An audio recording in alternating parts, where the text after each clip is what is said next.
Olá! No Justiça Legal de hoje você vai conferir como funciona na prática a Justiça Restaurativa em Santa Catarina. No quadro Entrevista, recebemos o juiz de direito que atua na comarca de Joinville, norte do estado, João Marcos Buch, que fala sobre literatura e direito. Acompanhe também no quadro Isso é Legal uma reportagem sobre as encantadoras vinícolas da Serra Catarinense. E a partir de agora, você vai ver como foi a posse dos mais novos 7 desembargadores que integraram o Tribunal de Justiça de Santa Catarina. Um momento de muita emoção e realização profissional. Assim foi a posse dos novos 7 desembargadores que assumiram o cargo no Tribunal de Justiça de Santa Catarina.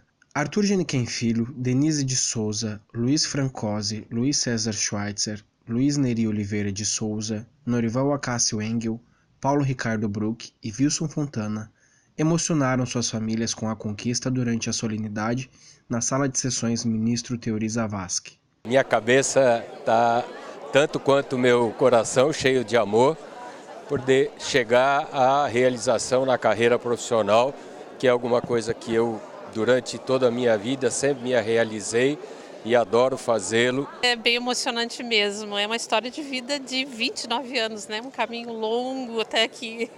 Mas é muito gratificante, muito feliz, realizada, mas sei que a responsabilidade é grande e que a gente tem muito ainda que realizar aqui dentro ainda, né? Precisamos fazer isso. A relação maior é o reconhecimento pelas pessoas que estiveram próximas de mim ao longo desses anos todos. Servidores, família, funcionários, enfim. Bastante emocionante, assim, porque a gente acompanhou desde o começo, sabe? Viagem para lá, para cá e é bem corrida atrás mesmo.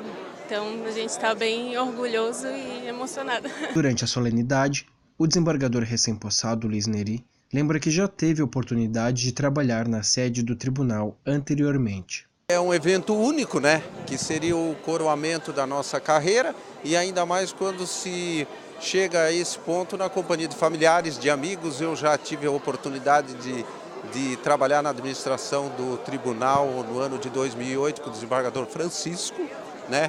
Estamos retornando agora e é motivo de alegria e satisfação. É um prazer poder estar com ele toda a carreira e chegar ao topo. É muito emocionante, estou muito feliz por isso. É um momento ímpar na minha vida, é um sonho que eu estou realizando, junto com a família principalmente. Você tem toda uma história que deságua no dia de hoje e eu me emociono muito fácil. Então, deixa assim. O filho do desembargador Paulo não poupou elogios à trajetória do pai. A trajetória dele foi muito bonita. Uma pessoa que foi engraxada de sapato na infância, chegar ao cargo máximo no Tribunal de Justiça. É emocionante e nos motiva também a buscar o nosso caminho, a lutar, porque quem trabalha alcança. Né? Olha, estou muito feliz porque depois de 25 anos consegui reunir aqui os familiares, os amigos para esse evento que é assumir um cargo de desembargador. Para mim é muito importante e estou muito feliz com isso. Desembargadores que estão no cargo há algum tempo saudaram os novos colegas e comentaram dos desafios da carreira. É o momento mais importante do magistrado porque todos eles têm anos de carreira, no mínimo aí 25, 26 anos de carreira. Então esse momento, sem dúvida nenhuma, é o momento mais importante da carreira. O presidente do Tribunal de Justiça de Santa Catarina falou dos desafios dos novos desembargadores. Tenho certeza que todos irão engrandecer com o seu trabalho, são todos experientes, seja na magistratura, seja no Ministério Público. Cada um traz um pouco de si para agregar a todos nós.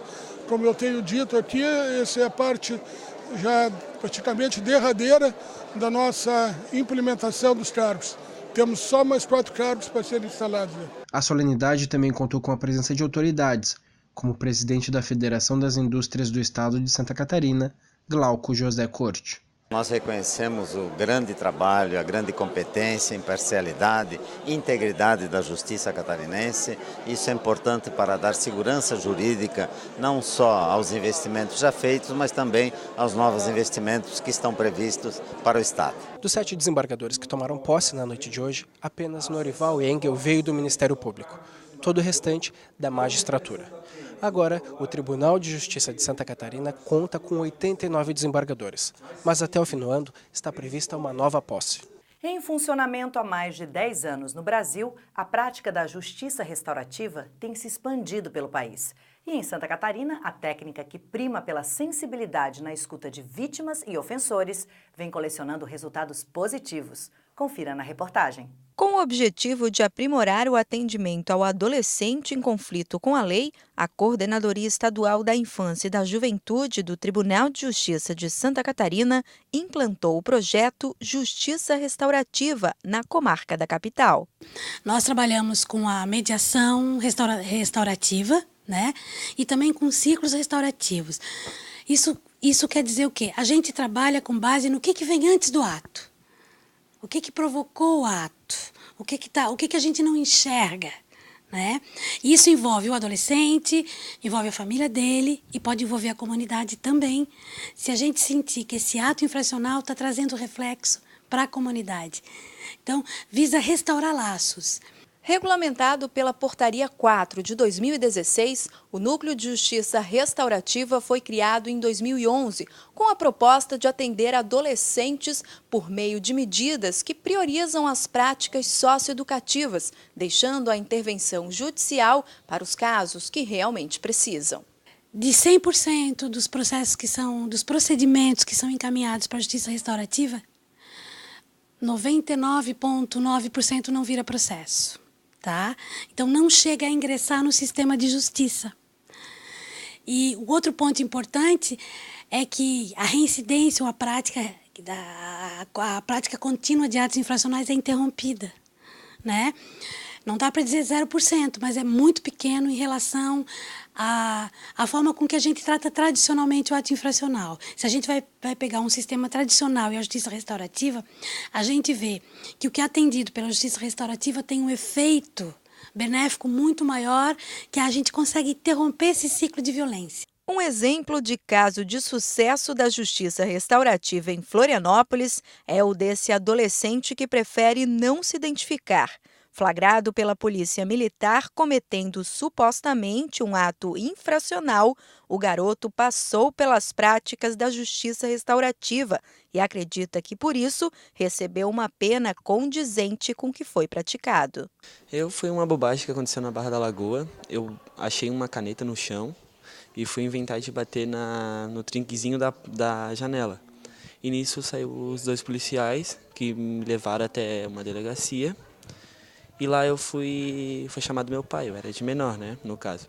Daí meu pai me levou para casa e eu precisei comparecer a uma reunião do grupo que teve lá no Tribunal de Justiça.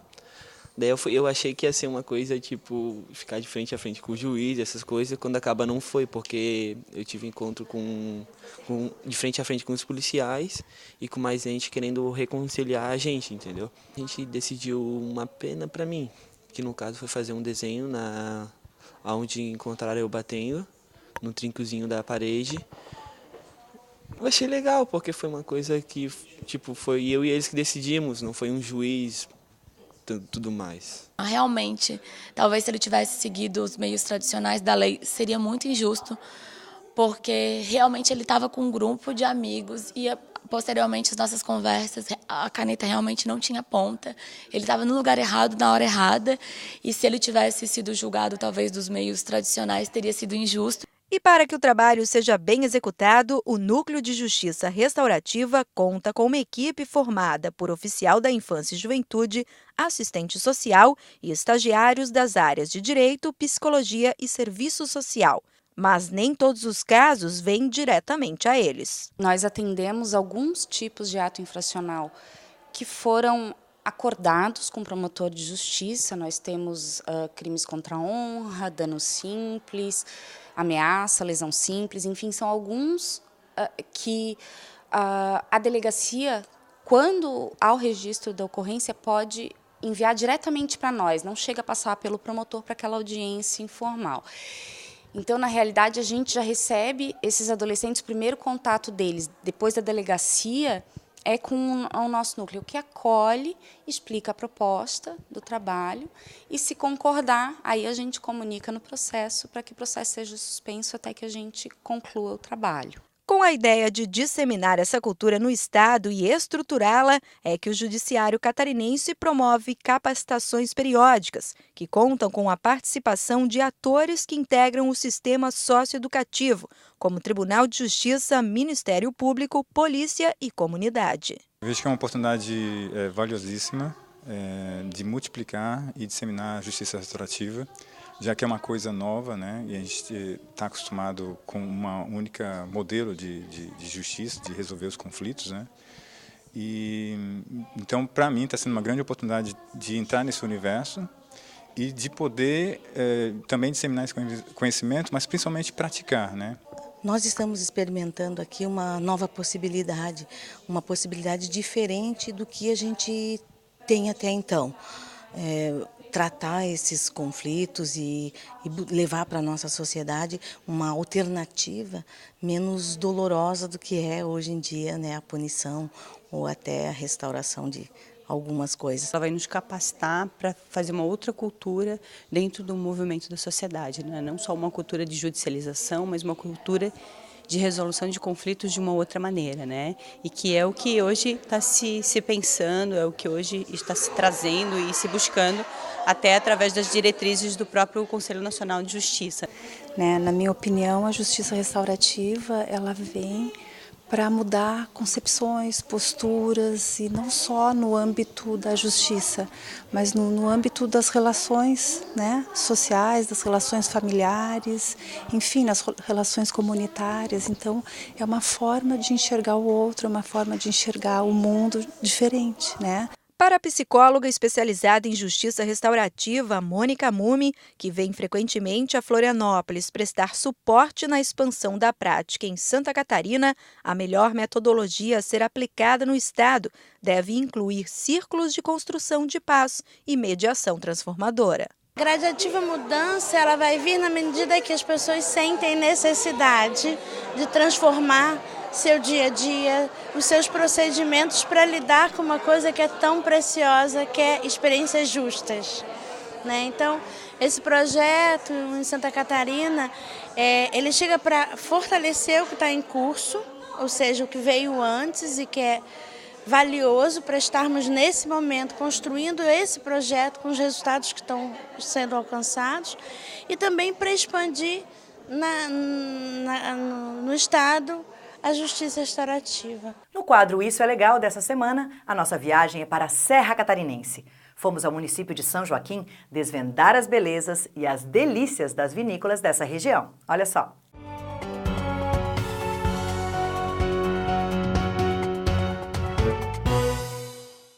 A visitação às charmosas vinícolas catarinenses está entre os programas preferidos de quem sobe a Serra de Santa Catarina. A Serra Catarinense, por si só, já é muito bonita, tem uma paisagem fabulosa, tem comidas típicas muito interessantes e eu acho que agora a uva e o vinho estão sendo um atrativo especial. Nessa região nós temos um terroir muito especial, em que se pode produzir uvas de excelente qualidade e produzir vinhos de excelente qualidade. E isso a gente já está provando por tudo que, apesar de ser uma região muito nova ainda, e está provando que tem esses vinhos muito diferentes e com muita qualidade. Em busca dessa qualidade é que muitos turistas aproveitam essa época do ano para experimentar um pouco da vida serrana. Esse passeio está programado há muito tempo, para a gente apreciar um pouquinho do que a serra tem para nos proporcionar, né? Que essa cultura, a vinicultura que está crescendo muito, tem bons exemplos hoje, esse aqui é um bom exemplo, né, do que a gente pode fazer. Comida fabulosa, nos surpreendeu positivamente, acho que existem outras vinícolas que estão no mesmo caminho, né? E ficamos muito satisfeitos, acho que tem muito a crescer a vinicultura aqui na Serra Catarinense. A comida é diferente, o vinho, né, é um vinho de qualidade dos melhores do Brasil e eu acredito que isso tende muito a crescer no turismo de toda a região. Essa cultura gastronômica que a gente tem aqui é algo também que é muito diferenciado em relação ao litoral onde a gente vive. E como boas anfitriãs, a maioria das vinícolas locais oferece almoço, petisco e a tradicional degustação de vinhos. A gente está conhecendo muitos vinhos novos, né? E especificamente nesse momento, além de vir curtir esse descanso, essas paisagens, é para vir conhecer novos vinhos, né? A gente conhece já pela fama, muitas pessoas já estão usufruindo muito desse vinho serrano, pela qualidade, né? E a gente veio aproveitar e conhecer. E os poucos vinhos que a gente já tomou até agora, que a gente vai passar por uma semana, são maravilhosos, né? Não deixa nada a desejar para nenhum vinho, nenhum espumante de fora que a gente costuma tomar. Todos os vinhos que a gente provou até agora são maravilhosos, assim, ó. Castas deliciosas. Hoje a gente está degustando aqui na Leone de Veneza, tá maravilhoso o cardápio. Mas todos aqui da Serra estão de parabéns. Uma das atividades que já faz parte da programação das vinícolas e que chama a atenção de adultos e crianças é o passeio entre as parreiras. O sabor das uvas produzidas por aqui também agrada e há variações de tipos, formatos e sabores. Estão gostando dos tintos do Montepulciano, que é uma uva italiana com bastante estrutura, dá bastante estrutura no vinho, entende? E do branco, as mulheres, principalmente do Gewürztraminer, que é uma uva que, apesar do nome ser alemão, ela é uma uva italiana. Para completar, a beleza natural típica do Planalto compõe o cenário das vinícolas, deixando o ambiente ainda mais atraente para degustar uma boa taça de vinho. Acho que essa região tem um terroir muito diferenciado, por isso que você está vendo tantas vinícolas boutiques nessa região, com crescimento e realmente com um vinho muito bom, muito bem elaborado, com uma qualificação muito boa.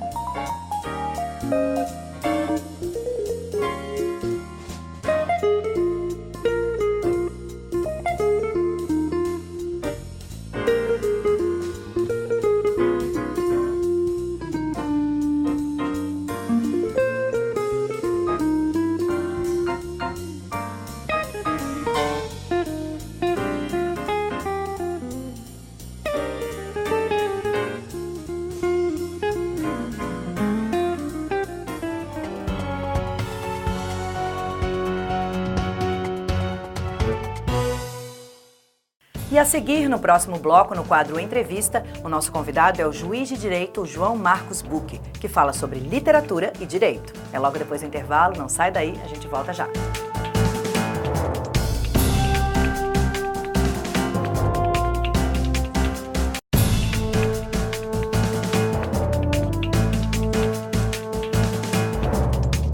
Ele virou juiz com 24 anos e hoje faz sucesso como magistrado com suas decisões polêmicas, mas também chama muita atenção como escritor.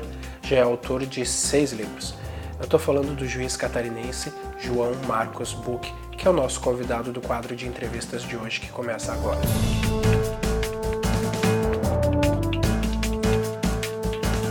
Doutor, eu abro essa entrevista te perguntando qual que é a influência da literatura na sua vida como magistrado. É muita influência. Desde a minha adolescência, minha infância, eu sempre tive muito contato com a literatura e eu acredito que a minha personalidade e a minha vida foi se moldando com ela, sempre muito presente em todos os sentidos e todas as experiências que eu tive no meu crescimento, né, e na formação de quem eu sou. Então, a literatura sempre foi fundamental, sim, para a minha vida. No caso, a literatura muitas vezes trata de casos extraordinários, inventados, mas muitas vezes muito similares à realidade, uma realidade similar à que o senhor vive como juiz. E o senhor gosta de autores polêmicos também, assim como a sua postura, né? Quais são seus autores preferidos? Olha, não tenho autores especialmente preferidos, mas eu gosto muito dos clássicos brasileiros, como Graciliano Ramos, como Jorge Amado, né? Ou então da América Latina, né? Gabriel Garcia Marques, que é do realismo fantástico. Enfim, literatura geral, Ernest Hemingway, para mim, é o maior escritor de todos. Mas, óbvio, vem Carlos Drummond de Andrade, vem Saramago, vem Humberto Eco. Humberto Eco está fazendo, assim, agora umas crônicas, publicou ultimamente aí, algumas crônicas extraordinárias sobre a realidade e sobre o mundo. Então, esses autores, para mim, têm grande influência. O senhor é autor de um projeto que reduz a pena dos encarcerados se eles leem, né? Se eles fazem uma leitura e fazem um resumo. De onde surgiu a ideia e qual que é o balanço já depois de tanto tempo desse projeto? Esse projeto ele se iniciou em 2013, né? A partir de uma recomendação do Conselho Nacional de Justiça. Então, eu apliquei esse projeto aqui em Joinville, no sentido de formarmos bibliotecas. Foi feita uma campanha de arrecadação de livros da literatura recomendados pelo Ministério da Educação. Uma vez formadas essas bibliotecas, tanto no presídio quanto na penitenciária, a penitenciária já tinha, ela foi incrementada. Através de uma portaria, eu estabeleci que o detento tem a possibilidade, então, através do cadastro de livros, escolher um livro. Ele tem 20 dias para fazer a leitura desse livro e depois ele faz uma resenha. Mas essa resenha não é uma prova. Essa resenha é um resumo do livro dentro da capacidade educacional dele, apenas para nós percebermos se ele compreendeu o conteúdo do livro ou não. E a partir do momento que essa resenha é homologada, ele tem 4 dias de pena abatidos. Isso no decorrer de um ano pode chegar a 48 dias. Significa que hoje, desde 2013 até agora, 2017, mais de 7.500 obras foram lidas e 7.500 resenhas homologadas aqui no Complexo Prisional de Joinville. Isso é extraordinário, eu diria. Assim, existem detentos que leem muito, que leem realmente todos os meses, procuram ler além do necessário para homologação, porque é um livro por mês. Eles passaram a escrever, passaram a se conhecer o universo e compreender o que aconteceu na vida deles para que eles estivessem nesse momento, então, com a sua liberdade restringida. A partir disso, surgiu um novo projeto, que é o projeto de oficina literária. Esse é o projeto de oficina literária, a editora de São Paulo faz imersões e capacitação de professores e, junto com esses professores capacitados, eles desenvolvem a criatividade e a escrita dos detentos. Então, eles já publicaram, os detentos já publicaram contos, já publicaram escritas que se referem a teatro, peça teatral. Então, isso é digamos assim, é um caminho muito bonito, que está expandindo o universo dessas pessoas e especialmente expandindo o universo aqui para fora. Aqui fora estão olhando para dentro do sistema prisional através da literatura e pensando, poxa, lá dentro existem seres humanos que leem o que eu leio, que escrevem o que eu escrevo, que se emocionam, que se alegram em cima da literatura. E isso traz um olhar ético, né, de alteridade para com quem está preso.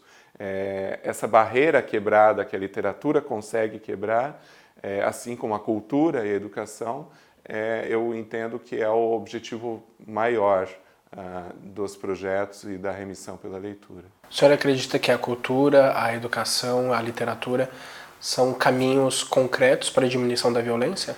Sim, não só para quem está preso, mas para todas as pessoas, né? A literatura, o Wittgenstein, né, o filósofo alemão do século XX, um dos maiores, dizia que o universo de uma pessoa mede-se pelo seu vocabulário. Então, quanto mais nós desenvolvermos o nosso vocabulário através da leitura, através da literatura, o nosso universo será expandido e nós teremos mais possibilidades de entender esse contexto e se unir harmonicamente a toda a sociedade, a toda a humanidade. E isso eu tenho percebido transformações nos detentos que que leem e que escrevem, detentos que antes eram introspectivos, hoje estão conseguindo transmitir, né, suas ideias, os seus pensamentos, e com isso estão se transformando e conseguindo muito bem retornar à sociedade em harmonia. Então, para mim, eu entendo fundamental a literatura. O senhor é conhecido por decisões polêmicas, e o senhor já escreveu 3 livros de crônicas, 1 de romance e 2 técnicos. Então, pelos meus cálculos, a literatura ficcional está ganhando aqui. Isso tem um papel fundamental no seu modo de enxergar a realidade? Sim, porque eu diria que a literatura que eu escrevo, ela não chega a ser comum, porque são crônicas voltadas à situação prisional e à situação do trabalho, do dia a dia de um juiz que trabalha, que atua à frente da execução penal de um complexo grande e que tem uma percepção humanista e ética de toda a sua atuação e de todo o seu entorno. Então essas crônicas, elas levam as pessoas de uma forma, com uma linguagem comum, cotidiana, essas percepções. Mas ela tem sido muito usada por universitários, em academias, para tratar exatamente da questão prisional e do fenômeno da violência. A literatura, ela influencia a minha pessoa.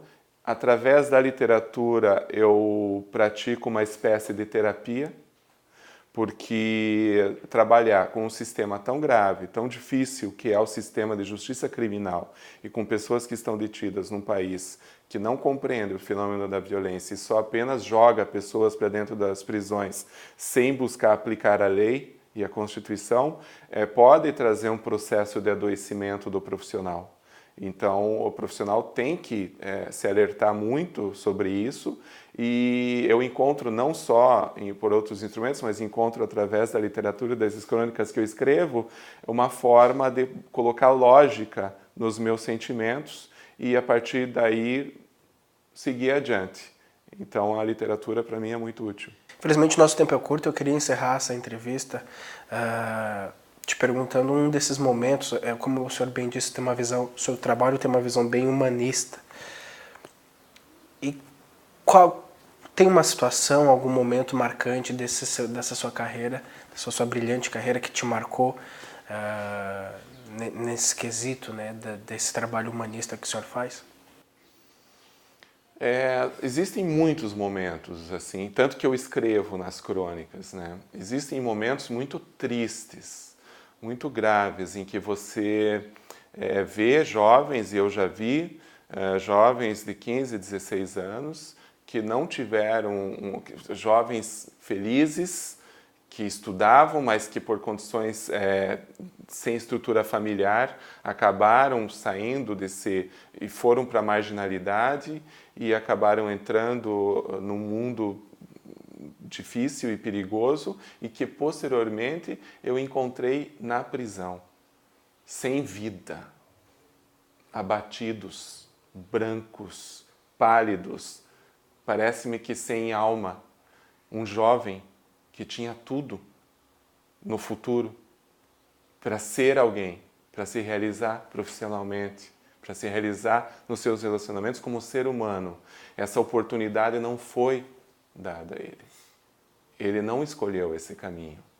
Ele não tinha capacidade intelectual e maturidade para, no momento em que ele fez a curva e se voltou para a marginalidade, entender o que resultaria para ele. E o Estado foi ausente. O Estado foi ausente em não apoiar a família de ser jovem, não apoiar uma escola que compreendesse as dificuldades de ser jovem. E isso eu vejo o tempo todo, e isso, para mim, é inconcebível, eu não consigo me conformar com isso. Por outro lado, eu vejo situações de pessoas que, quando têm oportunidades, como essas que a literatura propicia, ou o trabalho propicia para detentos que passaram por projetos desses, ou que foram qualificados para o trabalho, ou que fizeram o ensino fundamental dentro de uma unidade prisional, e você estende a mão através de qualquer organismo, qualquer pessoa, para qualquer projeto, e eles abraçam isso, com muita satisfação que eu vejo isso, que são pessoas que conseguiram sair desse ciclo. Muito obrigado pela entrevista, viu? E parabéns pelo trabalho. Obrigado. O programa Justiça Legal de hoje fica por aqui. Muito obrigado pela sua audiência e você sabe, temos um encontro marcado na semana que vem com mais entrevistas, reportagens, mais notícias sobre o judiciário catarinense. Até lá!